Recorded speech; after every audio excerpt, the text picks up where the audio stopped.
Hi everyone, I am Dr. Ruchika and welcome to Creating Balance. Healthy gums are the prime requirement for healthy teeth.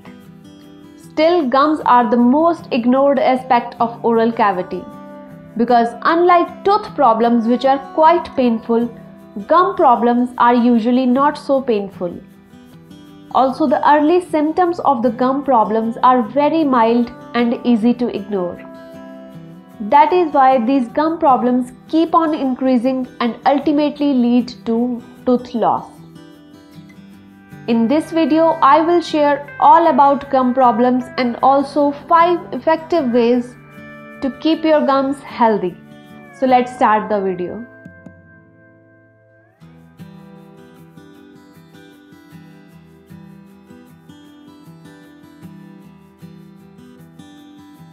The symptoms of initial stage of gum disease are quite mild and involves red and swollen gums, bleeding from gums while brushing and bad breath. The initial stage of gum disease is reversible, but try not to let it reach the advanced stage. Because once it reaches the advanced stage, you cannot reverse it back. You can just stop it from further progression. Now the symptoms of advanced stage are receding gums, slight displacement of some teeth, mainly the front teeth. Then there may be slight mobility of some teeth, bad breath, and also sometimes there may be dull, low-grade pain in the gums. The main cause of gum disease is dental plaque. But American Association of Periodontology has given some common risk factors for the development of gum problems. These common risk factors are poor nutrition and obesity, then clenching of teeth, stress, use of tobacco, then smoking, genetics, certain medications like some antidepressants and oral contraceptives, then few diseases which affect our immune response like diabetes, cardiovascular diseases and rheumatoid arthritis. Now let's talk about 5 ways to prevent gum disease. As the main cause of gum disease is the bacteria present in the dental plaque. So in general, keeping the oral cavity clean helps to prevent gum disease. For this, the first thing that you need to do is proper brushing of the teeth. Proper brushing of the teeth is very important for gum health. You need to brush your teeth at least twice a day with soft bristled toothbrush and a good fluoridated toothpaste. Also make sure to replace the toothbrush every 3 to 4 months. But if you see that the bristles of your toothbrush are fraying out before 3 to 4 months, then replace the toothbrush at that point only. Also make sure to clean all the surfaces of your teeth properly. Although I will make a separate video on the exact brushing technique very soon. Now the next thing that you need to do is flossing of the teeth. Only brushing is not sufficient because it cannot properly clean the interdental surface of the teeth, that is the surface between two adjacent teeth. So although many people neglect the habit of flossing, American Dental Association recognizes it as an important part of daily oral care. So you need to floss your teeth at least once a day, either in the morning or in the evening. Flossing should be done after brushing of the teeth. Flossing completes the tooth cleaning process as it cleans all the food particles and plaque from in between the teeth and gums. Third step is oral rinses. Oral rinses cannot replace brushing or flossing of the teeth, but they can be used as a supportive measure. For oral rinses, you can use warm saline water because warm saline water temporarily increases the pH of the oral cavity, thus creating an alkaline environment there. This alkaline environment is not suitable for the growth of bacteria. So using oral rinses often can make it difficult for the bacteria to grow. To make your own oral rinses, you just need to mix half teaspoon of salt into a cup of warm water.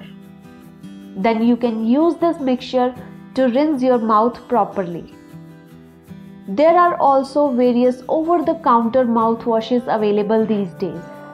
You can use them too, but they should be used only occasionally as a mouth freshener. Because for their long-term use, there are specific indications which can be suggested only by your dental professional only after seeing your particular condition.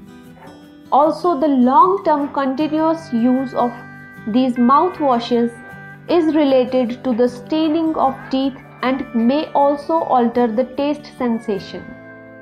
So they should be used only occasionally. Also, the children below 12 years of age should not use these mouthwashes. Now, to use these mouthwashes, you just need to take 20 ml of the solution, then put it into your mouth, swish it around your mouth properly and then spit it out after 30 seconds. After that, you don't need to rinse with water or eat or drink anything for at least half an hour to 1 hour. The fourth step is gum massage. You can consider adding gum massage to your daily oral care routine to improve your gum health. When properly performed, gum massage will actually increase the blood supply to your gum tissue. When performed regularly, gum massage will thicken your gum epithelium. This thick and strengthened gum epithelium will help to protect your gums from bacterial infection. Now, how to perform gum massage? Gum massage should always be performed from the gums towards the teeth. For massaging your gums, you can use your index finger. With your index finger, massage the gums of your upper jaw in downward direction and the gums of your lower jaw in upward direction. Now, use of a oil like coconut oil or sesame oil or mustard oil will not only help your finger to slide properly against your gums but will also help to kill the bacteria in your gums. A study has revealed that massaging your gums with any one of these oils for at least 10 minutes a day after brushing and then waiting for at least 1 hour before you eat or drink anything actually lowered the bacterial count in the gum tissue. So you must think about including gum massage into your daily oral care routine. Last but not the least is to eat right. Diet has a very strong impact on our gum health. It can either affect it positively or negatively. So for healthy gums, you should eat healthy foods. You can include high fibrous foods like fruits and vegetables in your diet because they help to cleanse the mouth. You should also include calcium-rich foods like milk, yogurt, cheese in your diet because calcium helps to maintain the health of our jaw bones, which holds our teeth. In a study, it is found that people who do not have enough calcium in their diet were 50% more likely to develop gum disease as compared to the people who do have enough calcium in their diet. Also, try to avoid carbonated soft drinks because they are very acidic and very high on sugar. Also, try to avoid sticky foods. then you should also try to avoid alcohol and smoking, because alcohol dries out your mouth and smoking is also very strongly related to gum disease. So by following these 5 tips, you can keep your gums healthy. Also, do visit your dentist regularly. That's it for today. Thank you very much for watching the video.